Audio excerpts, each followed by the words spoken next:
Don't listen to the radio until we attend. Go pick up the hubster. What's that? The card sitting in the car that says, your next appointment. And all you see is a tooth. That's all I got to say about that. I hope your Sunday's going well. Oh, dear my gosh. If you like the Dukes of Hazzard, welcome, welcome to the General. We're out. Other than that, General Lee's. If he's still down there after that virus, I don't know.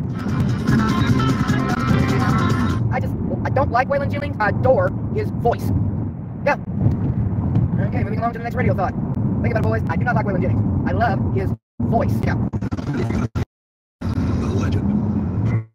Ramp, I-55 bridge issue. Which everybody try to get over. I don't know when it was, in the midst of the radio love here, the date that I began to despise interstate driving. Aunt Debbie from Bastrop. Oh, really? Yeah, did it. Aunt Deborah. She'll find a way on every GPS system, and before you have the GPS system, to avoid interstate driving. Gillis, check it, man. I'd be like, what was I thinking? Why were we doing this? There's a back road. Get your brain straightened out, right? Tired. Man, I need some coffee. Okay. Where was we? Me and Gillis done the same thing. Is this thing running, or am I just talking to myself, to the frivolous dot again? I don't mind talking to the dot. My gosh, what have y'all demolished now?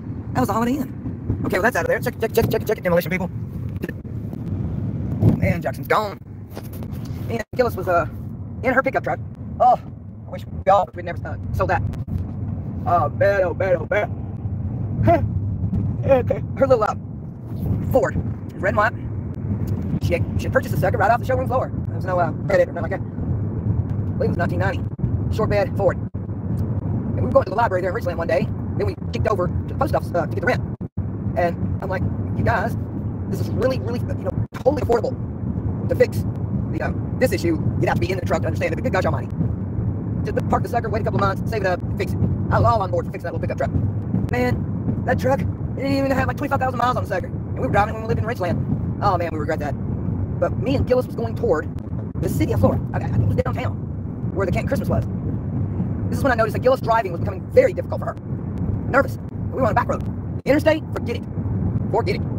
She too couldn't deal with the interstate thing. Really? No. Hey, if you went to the limit, you'd be out of there, Mine's 2 o'clock. Goodness.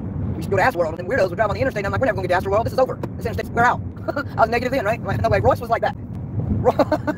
Bless Royce's heart. He saw the predicted future as well. He'd be like, Royce would come down here and see Transportation MDOT trying to fix things. He'd be like, no, the only reason this isn't fixed is because they're just not coming to work. This ain't going to get done for an entire... Royce was funny in his negativity. I mean, unbelievable. He was driving from Payne Street to the KFC one night. We were all together eating it. He nearly knocked the car inside the KFC just because he was angry out the road. Royce was funny, even though he had no emotion about it. Royce, the 49 pickup. When you get to the 49 pickup, all the dead ridiculous dot signs, right? M.A.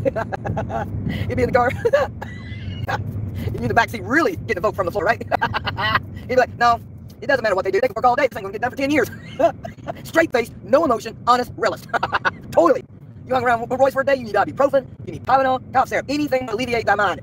You think I'm bad, you ain't seen nothing yet. And if I just laugh. Okay, one time we was dead very ridiculous. Dead very ridiculous down there in Pigeon Forge, right? In Gatlinburg. And that long road. Be hanging out from here to the next, right? I needed some shoes, a fanny pack. William needed something. Scotty needed something, and Royce needed something. So we parked at the Walmart there in Gatlinburg. We get back on the road. Good grief. The road, for some reason, the tourist season that year was just insanity. No movement, just putt behind the individual, right? Can't get through that road if you try. You're like, oh, come on, this right here is going to last us 10 hours. We ain't never going to get back. And we'd be like, it's going to be all right. We'll get moving in a minute. No, we'll never get out of this. 10 o'clock tonight. Oh, he always had that kind of attitude. But that man had a heart to gold. Yeah, he did. Oh, Mississippi Metronome. There's your radio love.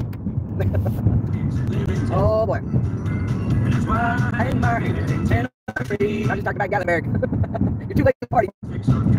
That's a voice you'll never forget. Waylon's is, George Jones is. I even say Whitney, Michael, Jackson, even Bocephus. This is the alien genre. I've done this for years. This channel, you don't need to listen to it because in today's society, they are talking to you, man. I used to poke fun at it. This genre right here, you're going to tap into things you just don't want to know. Oh, yeah. When William had his kidney taken out in 2016 on his Dollar General. Thank you very much. In Raymond.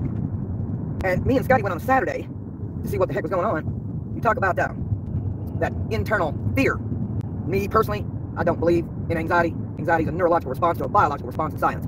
You call it anxiety. Trust me, it's my degree. At any rate, when a person has these panic feel thing, all that's going stupid is your scientific body reacting, instigating a natural response of survival called fear. And the world calls it anxiety. Probably what you want to.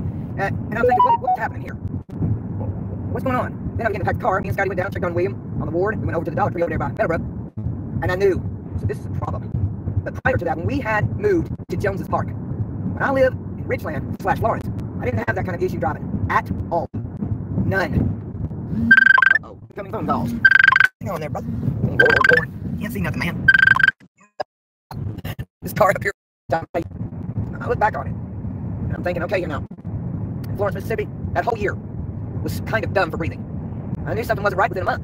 I called the cardiologist. She talked to me, his colleague, and she said, everything's okay. It's more than likely your gastro system. It's just a bunch of blah, blah, blah. No, that's stent.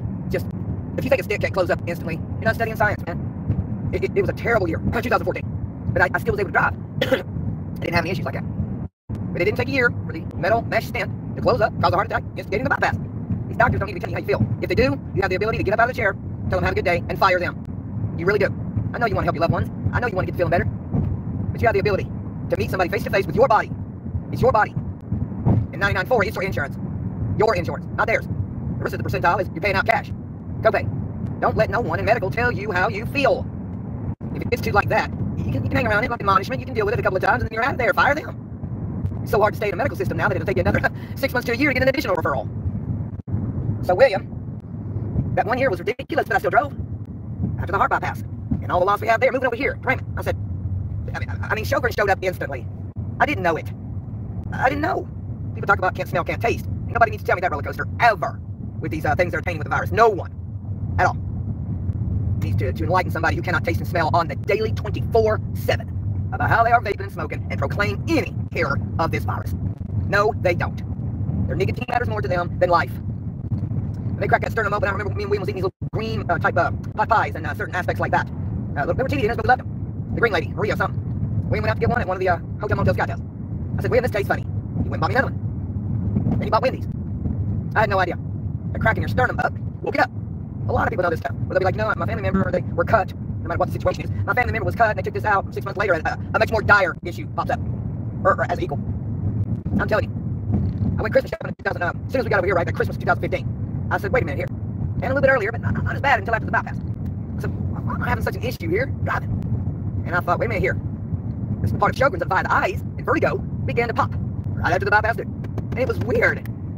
And then it was an isolation, like a recluse. A total recluse, man. You seen the car, bam. The mind believed and understood what it knew to survive. Don't do it. The interstates, I can get up there sometimes, but if there's nobody up there, I'm cool. That used to be my love, driving on the interstate. I don't care about that. But the fear of sometimes things like that can very well be medical, and then it becomes mental. I don't separate mental illness from medical. No, I don't. They go hand in hand in today's society. Absolutely they do. If something's mentally bothering you in the mental illness department, or there's a disorder of the mind, I guarantee it's going to affect that body. Oh yeah, I really pushed the petition to have the Brandon situations with your psych records.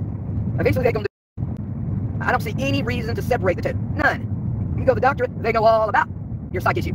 They'll ask you the questions, you either answer or you don't. But they do get them. They're able to obtain them. Get the psych, it's a little more confidential. Why? Why? Mental illness coincides right with your medical. I don't give a flip what anybody says. If you're sitting at the house regurgitating something on your medical issue, let's just say your knee is hurt. You need a knee replacement surgery. You need a knee replacement. Your pain, things ain't going, you can't move the way you do, can't drive right, can't walk right. That affects your mental illness. 100. And then you go to the psychology department, or your social worker, or your therapist, and if you speak, my knee is bad, I'm going to have a knee replacement. But every day and $1 there, doctor, my knee is affecting me. They're not going to have a powwow with you and say, let me tell you why you're having such mental illness. It's because of your knee. They ain't going to do it. Nope. Medical might. If you tell the medical, okay, we're going to have to place that knee right there. And you tell the medical physician, I'm having a hard time resting, I'm not even thinking correctly, I can't keep my mind on straight. They'll introduce you to psych, or say, oh yes, it's bothering your anxiety. Oh sure it will, absolutely, because you're struggling with your knee. The medical will be more accurate than the pseudoscience. Yes it will, even if they don't have a fact. Alright, let's just say you gotta have your hip replaced.